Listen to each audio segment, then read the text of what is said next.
All right, it works now. Thank you, doctor. I'll just send for the Okay. people who didn't join. Yep. Okay. Thank you, doctor.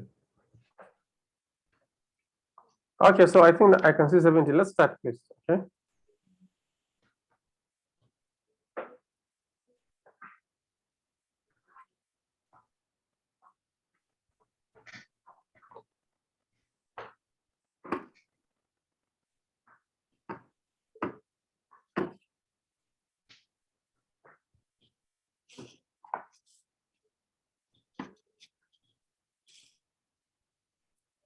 Okay, so we start, let's see, okay. So we are talking about hepatobiliary system. So we'll start with the liver, okay? And let me go to mention this.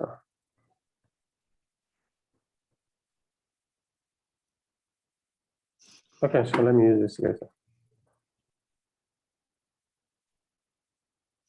Okay, so liver is the largest visceral organ. It weighs about 1.5 kilograms.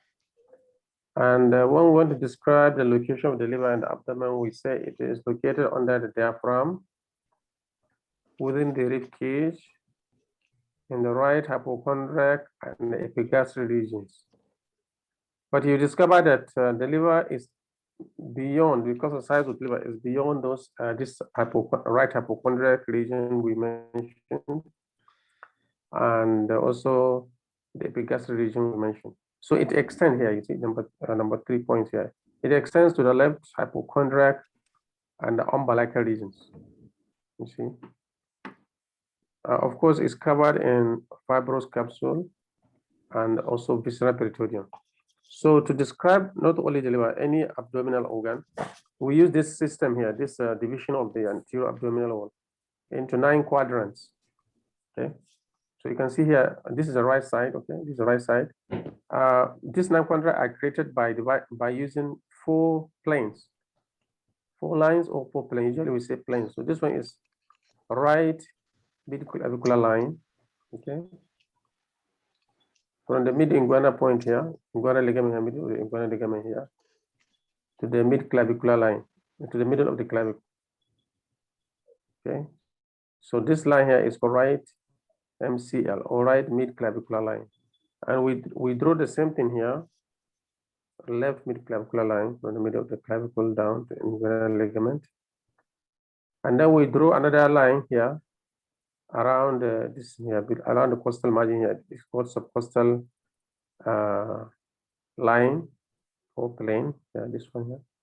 And then we draw another one here. This one is called intertubercular. From the tubercle of the ilium here, the bone here, bone of the pelvis. There are 3 bones of the pelvis: ilium, pubis, and ischium.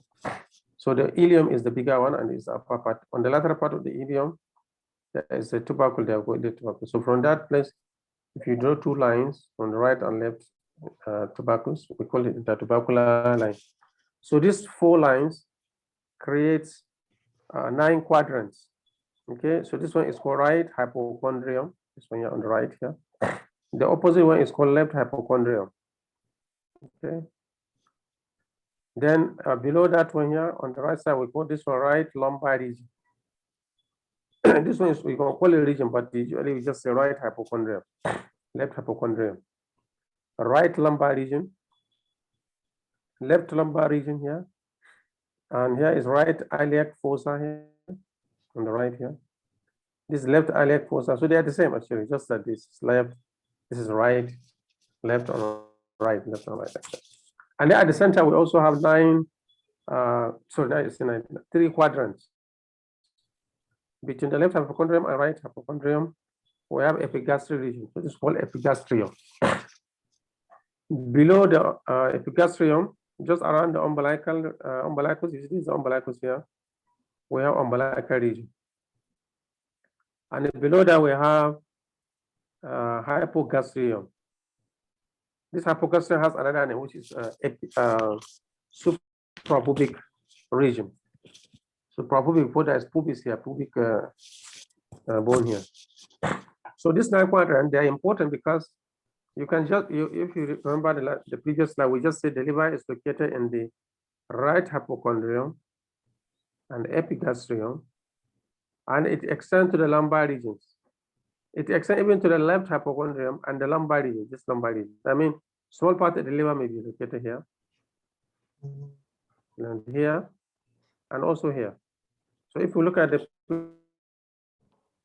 you see, say we said liver is located on the diaphragm within the rib cage, in the right hypochondriac and epigastric regions. You see, it extends. You see, it extends to left hypochondriac and umbilical region. So it extends beyond that, all to these places. So let's say someone has a large liver, and you are examining the abdomen. So now with this, you have an idea where to look for the liver if it is big, very big. Okay, even if it is normal, it can extend to this region. So that means if you are looking at this region, you will not look for the liver here. You will look for the liver here. You will look for the liver here, but you can look for the liver small part here, just below the costal margin here. The liver will be here. It will also be here, and it can be small part can be here in the umbilical region, and small part can be here in the left hypochondrial region. Not likely to be in the left lumbar region. Okay, so that's that's the advantage of this division of the abdomen into 9 quadrants. Of course, other structures in the abdomen, like stomach, located here in the epigastrium and umbilical region and left hypochondrium. And it's important because when patient comes to you, they complain, especially abdominal complaint, you can ask them to pinpoint. Ask them, I have abdominal. You can ask the patient where. And usually, let's say the it's due to this peptic ulcer of the stomach or gastric ulcer. The patient will point to the epigastrium here. So now you have I mean, with this division, you easily know, okay, I'm dealing with this kind of thing.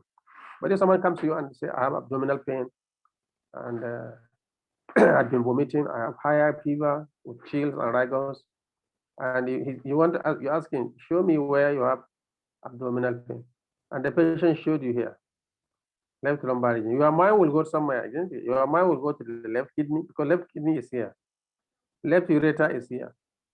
Okay, I'm sorry. And if the patient points here, you also have, you'll be start thinking of right kidney. So this is the importance. Okay, if a lady comes to you and said, I have abdominal pain, I have fever, and I have dysuria. I mean, when I urinate, I have pain and burning sensation. And you ask her, okay, where in your abdomen? Can you show me, or can you pinpoint, or describe? And she described this area. Now you know, okay, I'm dealing with the urinary bladder. Most likely, the urinary bladder is infected. So this is the way. This is the importance of this division. The small intestine are here. Okay, the spleen is around here. So, but we are just describing the liver now. The pancreas will be around here, epigastrium and umbilical. The gallbladder will be here in the right hypochondrium and left right lumbar. So almost the appendix will be here in right iliac fossa. In the ladies, the ovary is around here. They have 2 ovaries. So if a lady complains that she has right iliac fossa pain, so too many things will come to your mind. You think of cecum, you'll be thinking of appendix, and you'll be thinking of ovary, or even the fallopian tube incision. But if a man tells you, I have right iliac fossa pain, the only thing you think of is likely to be appendix. Of course, you think of right ureter, other few structures there, but usually the structures in male are fewer here. Okay, okay, let's move on to the next. So you can see this. Of course, this we put sagittal plane here, but it should not be here. If you remove this plane, the same thing there. Okay, so you have here right hypochondrium, epigastric region. So the left hypochondrium here, right hypochondrium, lumbar, umbilicus, iliac fossa. So look at how structures are. So this is cecum. We just mentioned cecum. Cecum is here. So part of the cecum is also a small part is in the right hypochondrium here. You see, and this is the terminal ileum here. Okay, so terminal small intestine, terminal ileum. Appendix is around here. This is the orifice of the appendix. Transverse colon is here. So transverse colon is in the sat in the right lumbar and goes there. Okay, so that's the division. Now our liver. Look at the liver. Look at the liver. It's in the right hypochondrium epigastrium. Small part is in the left hypochondrium here, small part. And look at here, larger chunk or larger big size of it is in the right lumbar region, and small part is in the umbilical region. Okay, so that's the liver. It's quite big, 1.5 kilogram. Okay, so the liver, for convenience, we divide it into lobes. And lobes, we discover lobes first because lobes is gross anatomy. Okay, so we discussed that briefly. Yeah.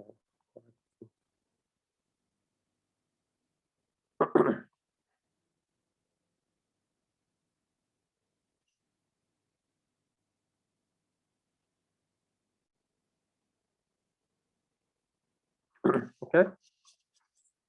So the liver consists of right lobe. We divide it into right lobe and smaller left lobe. The left lobe, it looks bigger grossly, but maybe when you come to it, I'll tell you that the left lobe is bigger internally. Okay, but that's not what we are discussing. Just say that know that now the liver has right and left lobes, and also the liver has some structure that attach to it. So like falciparum, we have a structure called falciparum ligament, which is attached to the anterior and inferior surface of the liver. Later, we'll see that the liver has surfaces and some borders. We also have fissure for ligamentum teri, another structure called ligamentum teri in during embryological development. It's on the inferior surface.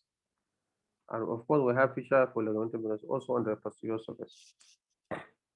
So division of the liver, actually, we said is mainly in the right lobe and left lobe. And the right lobe looks bigger, grossly. And we also have additional division of the liver. We also have smaller component of right lobe we call caudate lobe and quadrate lobe. Yes, of course, in addition to that, the liver has hilum, okay? And the hilum is called porta hepatis in the liver. The hilum in the kidney, we call it hilum. In the lung, we also call it hilum, but in the liver, we call it porta hepatis. This is where structures enter and leave the lung, the liver. Okay, so we see that. So now this is the liver. So this is the right lobe here and the left lobe. You can see the right lobe looks bigger, but actually when you go inside, you find that the left lobe of the liver is bigger. Blood supply and structure is bigger. But grossly, we just continue like that. Okay. Now what do we use to describe the right lobe or to say that the liver is divided? We are using actually just this structure here called falciparum ligament. Okay, it says the falciparum ligament, which attach to the anterior abdominal wall. So these are two layers of the this is the left layer and the right layer. They are fused together like and then attached to the anterior abdominal. So we use this one, falciparum ligament, to say that this is the left lobe, this is the right lobe, and then we also the box is like that. Below the falciparum ligament, we also a small ligament here called round ligament. Okay, so this is a gross division, and on the posterior part, on the posterior part of the liver, you can still see the falciparum ligament. And look at here, this is the continuation of the ligament. And as you can see here, this is the left lobe here. And the bigger one here is the right lobe. Okay.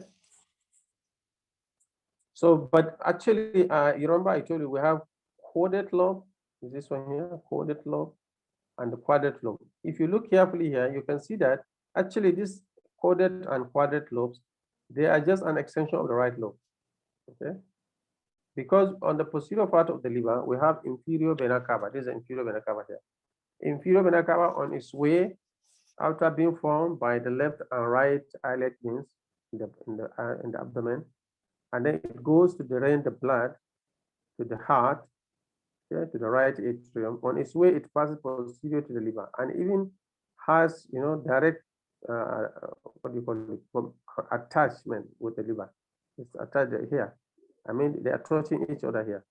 So between these two layers of the falciparum ligament on the posterior part here and inferior vena cava, the part of the liver here, we call it caudate lobe. Okay, please understand that this is caudate and the lower one is quadrate. Now, what do we say? We said, you see here, where is it? Caudate, is it caudate lobe between the inferior vena cava and the fissure for ligament. Okay, so this is the fissure for ligament. This one here, fissure for ligament. the fissure means the partition here in between these two layers of ligament here. So between this here, okay, and inferior vena cava, that area of the liver of the right lobe, actually, we call it caudate lobe. Now look at what happened here. If this is gallbladder here, and the gallbladder is also touching the liver here and making a deep impression. And that depression here, this depression caused by the gallbladder is called gallbladder fossa, okay, or fossa for the gallbladder. I don't think we have it. I didn't write it here. Okay, so that is the fossa for the gallbladder. But we use the gallbladder actually between the gallbladder and also the ligamentum, fissure for ligamentum venosus here. We call this part of the right lobe quadrate. Okay, this one here, quadrate. So, mind you, look at what happened between the caudate lobe and the quadrate lobe. We have the porta hepatic, the hilum of the liver, the space where structures enter and leave the liver. In the whole of this big structure of the liver, there's no place where structure enter and leave except here.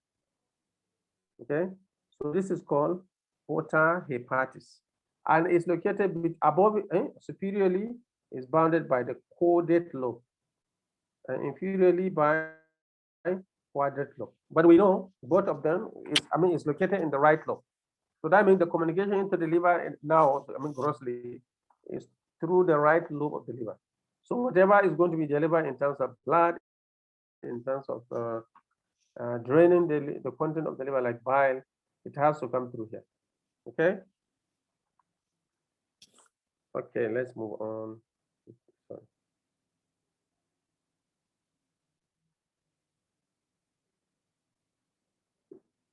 Okay, so the same thing. I think I have mentioned all this. Quadrate lobe is separated from the right lobe by depression of the inferior vena cava. Okay. Okay, so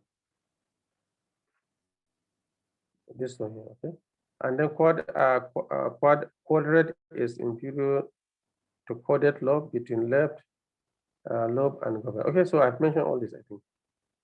So this, if you use this left lobe as the boundary, okay, the same. Left lobe, quadrate lobe. Inferior vena cava, this is the caudate lobe. Gallbladder, left lobe, gallbladder, fissure, this is the quadrate lobe. Okay. So this is the porta hepatis. It is an area where hepatic artery and hepatic portal vein enter the liver. The bile duct is also exits the liver at the portal. So, but the bile will come out, and the structures can be seen here. The most lateral here. Now, if you look at this liver, we are looking at the liver from the posterior part. Okay. So that means the gallbladder is. This is the right side. Okay. This is the right lobe. This is the right side of the body. This is the left side of the body. So on the porta hepatis here, it's the most left structure, the left. Okay. Is the most left lateral structure, and then the common bile duct is the right structure. Okay, the right lateral structure. In between them, we have the hepatic artery. So hepatic artery is the structure in between them. Okay, are we together, all of us? Yes. Yes, doctor. Okay, this is very simple lecture. So I hope you can catch it. Okay, so now how about the surfaces of the liver? The liver has surfaces. Look at the time. 9:35. Okay, I'll finish. The liver has surfaces actually. And in terms of description of its shape, we say the liver is wedge-shaped and has 5 surfaces. What are the surfaces? It has inferior surfaces. That inferior surface we also call a visceral surface. It has posterior surface.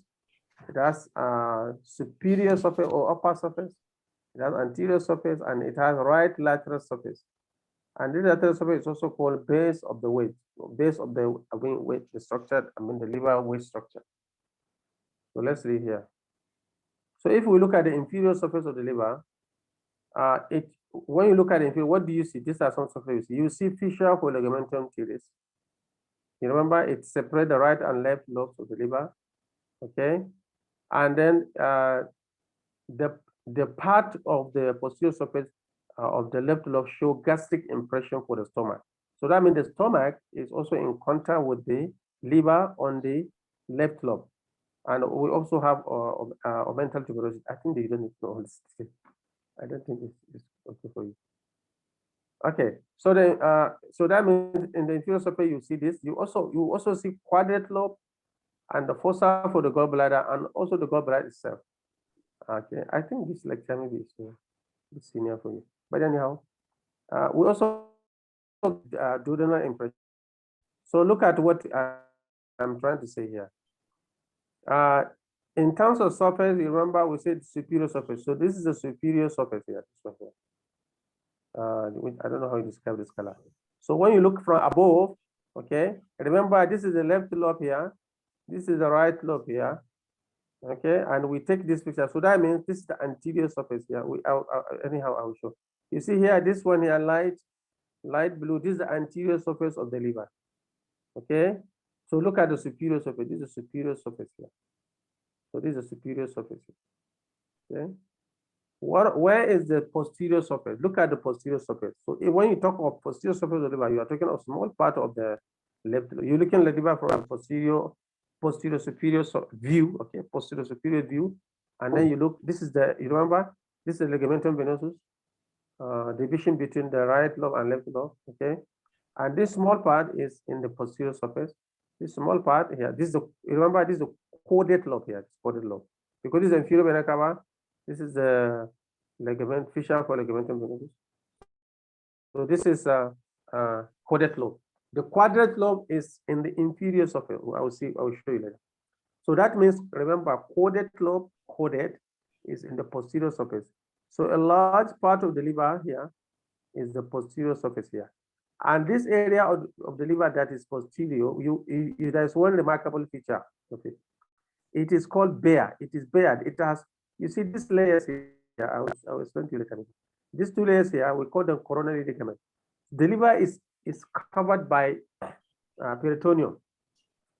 So you can see all here is liver covered by peritoneum. These are the cut margins here. This is the cut margin. So this is the left coronary ligament. This one here is called left coronary ligament. Sorry, right coronary ligament. And this is the left coronary ligament. Look at the left coronary ligament. It makes a V shape. It goes laterally here and come back. This coronary ligament, they are attached to the diaphragm above. So they are like the ones suspending the liver, holding the liver in position. Okay, look at them here. So here, but when they go posterior to the liver, on the posterior surface, you see they leave the surface bare. Bare means no covering. So this is the posterior.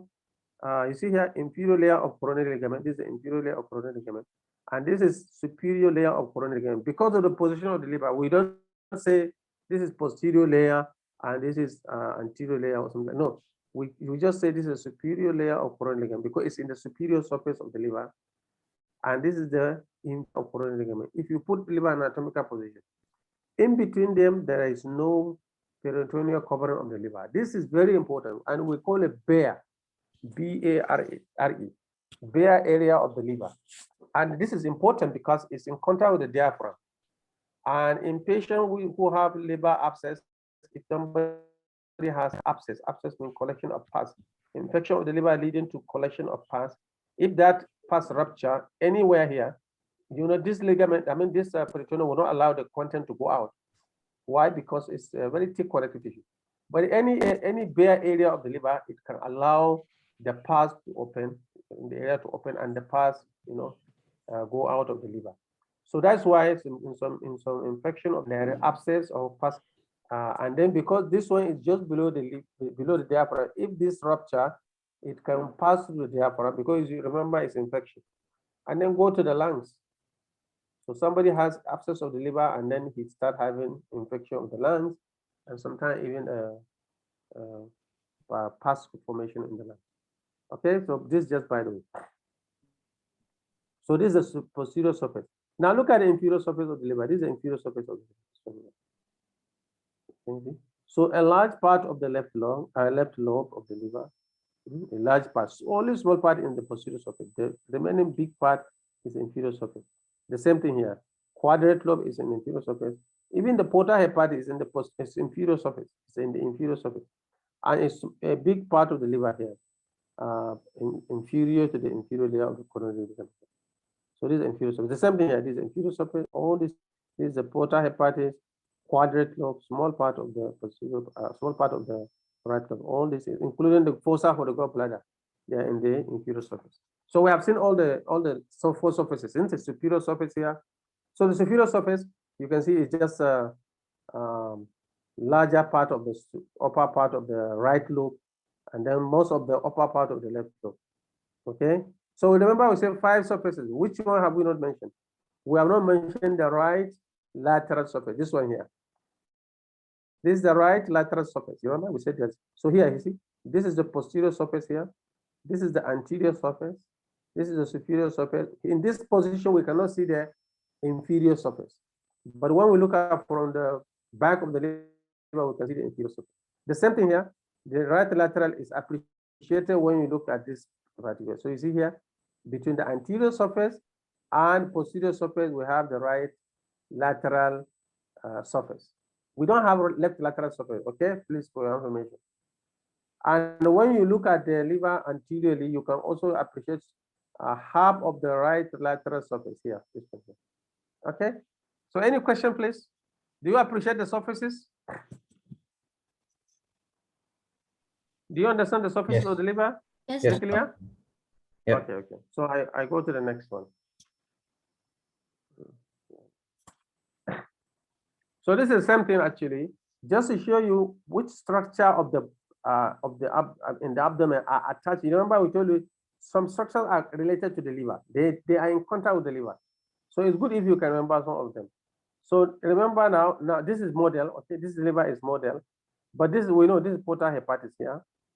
This is caudate lobe here. You see? This is quadrate lobe here.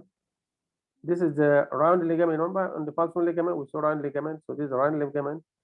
And remember here, this is the fissure. Now, this is the true fissure we're talking about. Fissure means a small space, or small like crack, crack between two walls. So that small space is called fissure. So this is the fissure. Now, all the ligament have been removed. So this is the fissure between the caudate lobe and the left lobe. Now, what we're interested now is the impression. So the inferior vena cava, actually, you can see it occupies a space. And so that place we call a groove for inferior vena cava. Remember in the previous one we saw inferior vena cava. Look at him. This one here. This one here. So if you remove the inferior vena cava, this is what you see. You see a groove for the inferior vena cava. And on the left lobe of the liver, now you see here, this area is connected, is related to the stomach. So that's why we call it gastric impression.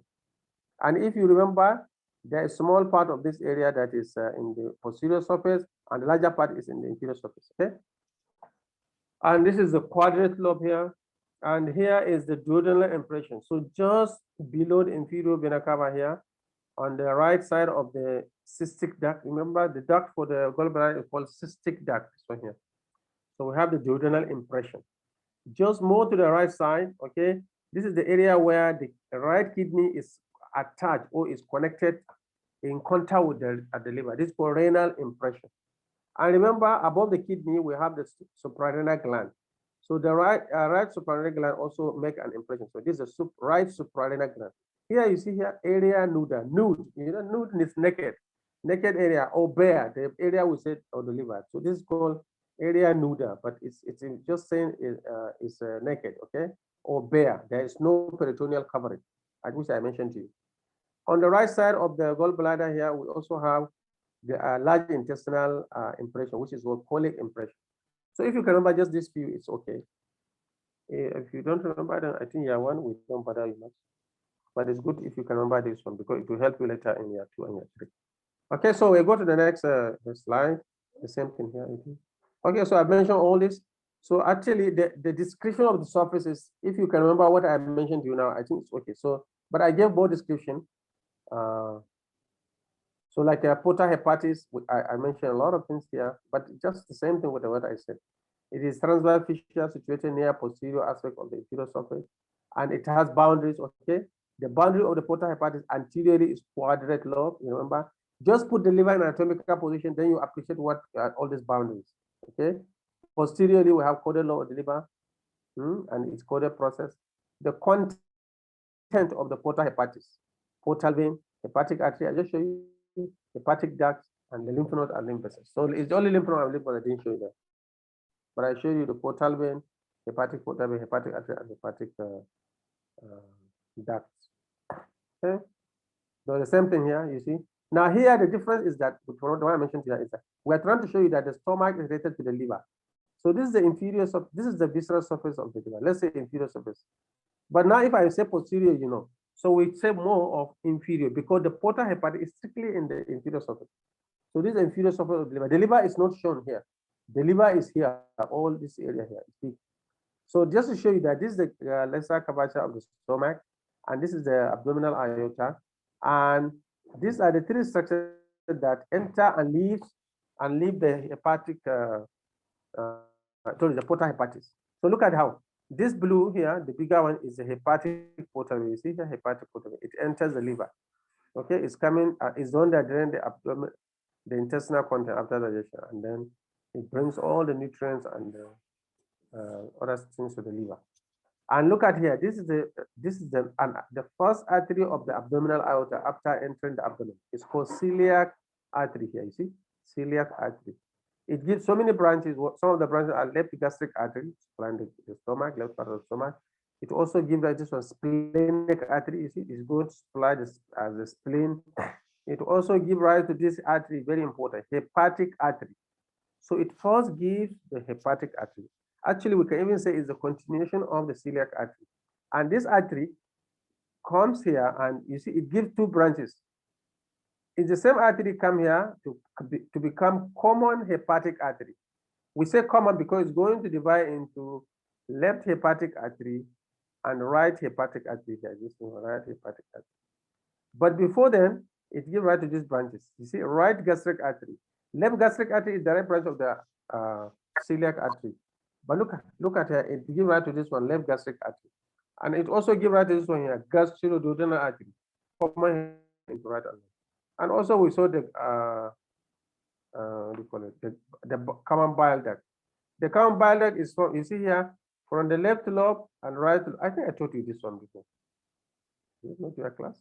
Hepatic duct, you see right hepatic duct from the right lobe, left hepatic duct from the left lobe, joined to form, and this common hepatic is joined to form common bile duct.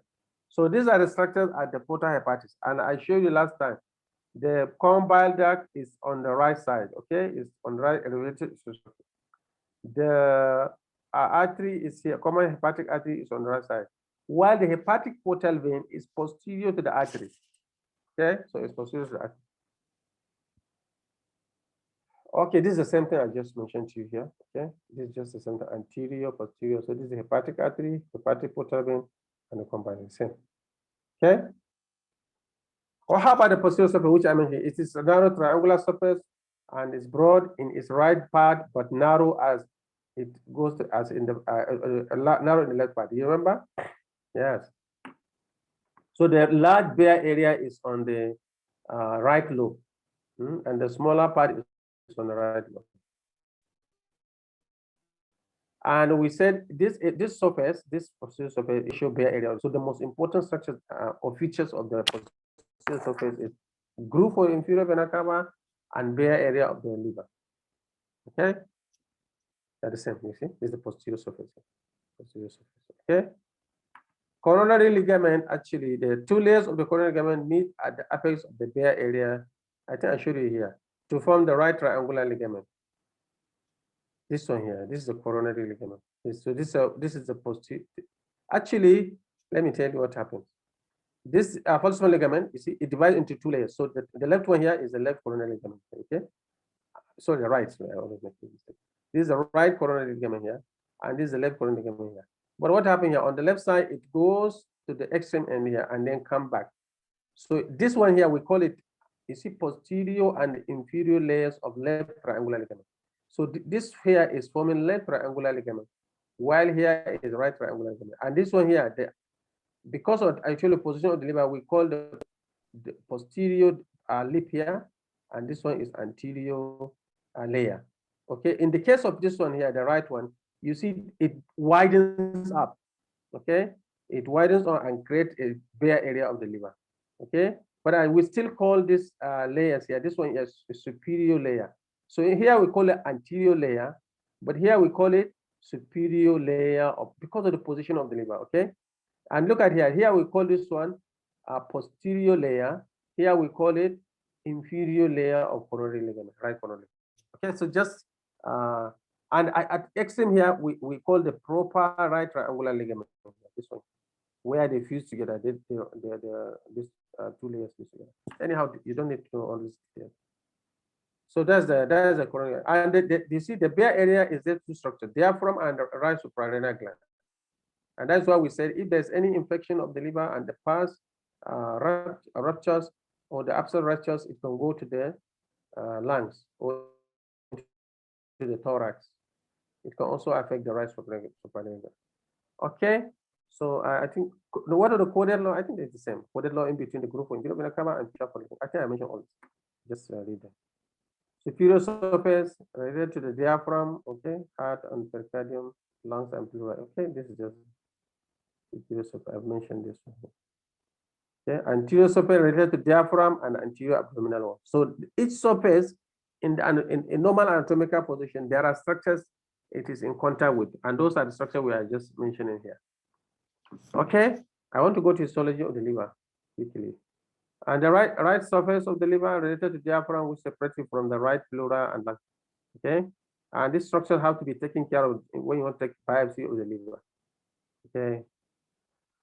Okay, let's quickly look at the histology of the liver. When we open the liver, what do we see? Okay, surprisingly, the liver is made of lobes. Okay, and that is a histological unit of the liver. Okay, so and this lobes they have a very nice shape called hexagonal. They look hexagonal with 6 angles. Hexa is 6 angles. Yes. Is it hexa? Penta is 5. Okay, hexa is 6. Okay, so some book even include it as functional unit of liver. But if you want to say functional unit, maybe we change to sinuses. But no problem. We just look at this one. So what are these hexagonal liver lobes composed of?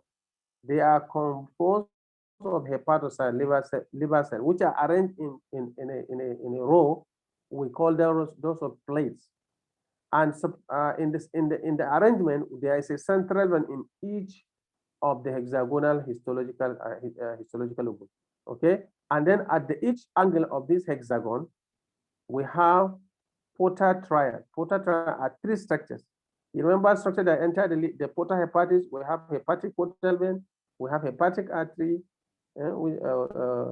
and then we have bile duct. So those structures, they are branches. So smaller branches are found in each angle of the hexagonal what do you call it, angle of the hepatic lobe. You see here? Oh yeah, it's here. Portal triad consists of bile duct, you see, bile duct and hepatic artery and hepatic portal vein. Branches, of course.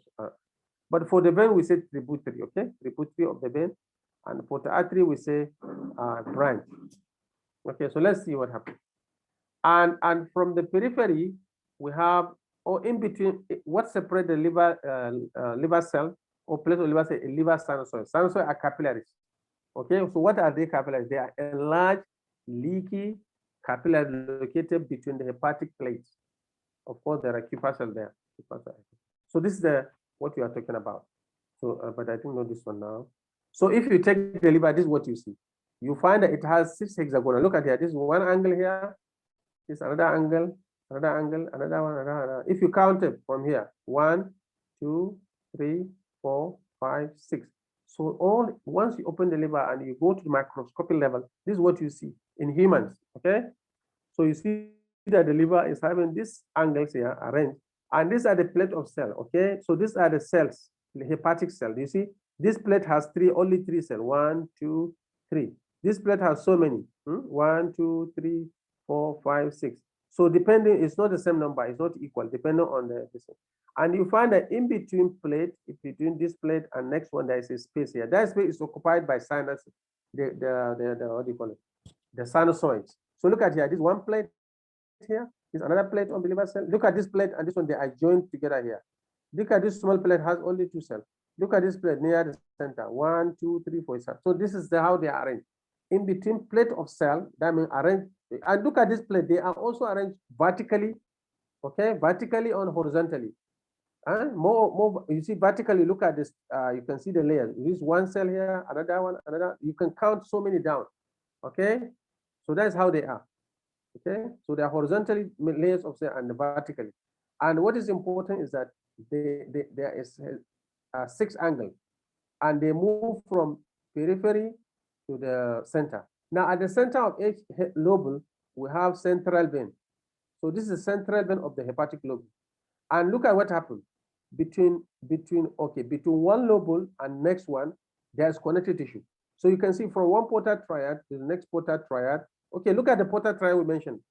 Portal triad is a tributary, you see, tributary of the hepatic portal vein, a branch of the bile duct, and a branch of the hepatic artery. So these small branches, they are found in each of the portal triad. Okay, they are found in each of the portal triad. From one portal triad to the next portal triad, we have connective tissue. You see, this is connective tissue here. And this is called interlobular connective tissue because it's between this lobule and next one. So they are interlobular, and this interlobular, they are serve as vehicle for movement of branches. You see this portal triad, that the artery send branches, the portal vein or tributary of the portal vein receive smaller veins, okay, would drain into it. Okay, so they move inside this interlobular septa or interlobular connectivity. Okay. Okay, is everybody clear, please?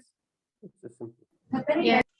Yes. Yes. Okay. So if we go back here, so this is just to show you how the what do you call it, bile duct is formed. So in between, now look at what it's not everywhere between the hepatic lobules that you have no, so hepatic plate also that you have sinusoid. And sometimes in between one plate of cell and another one, you can also have bile canaliculi.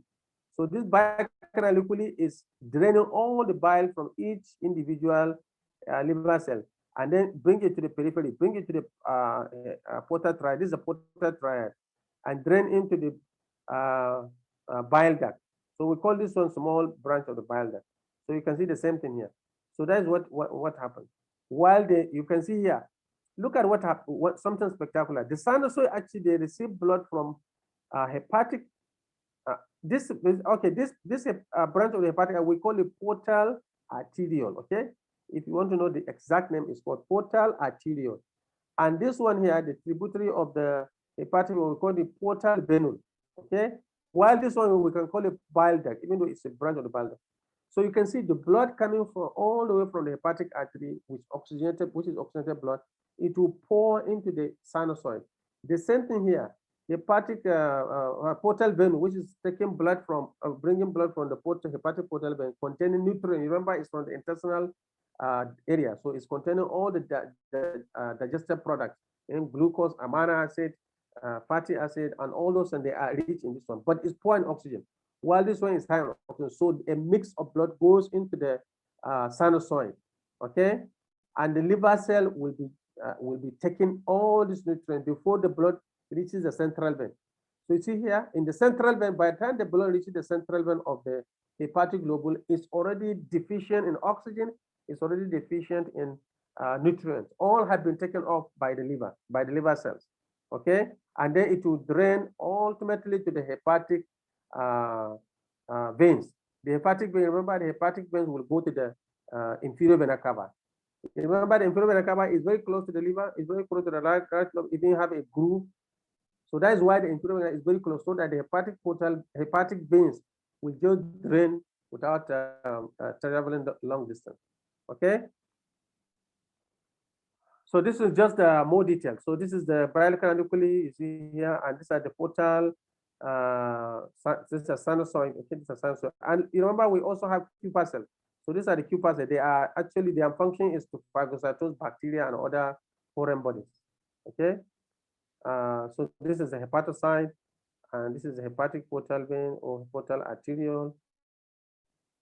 Portal vein, and this is hepatic arteriole. I think the same. Canaliculi drains bile, okay, drains blood out of the liver, sinusoid, carries blood into the heart, hepatic. Okay, so this is how what happens.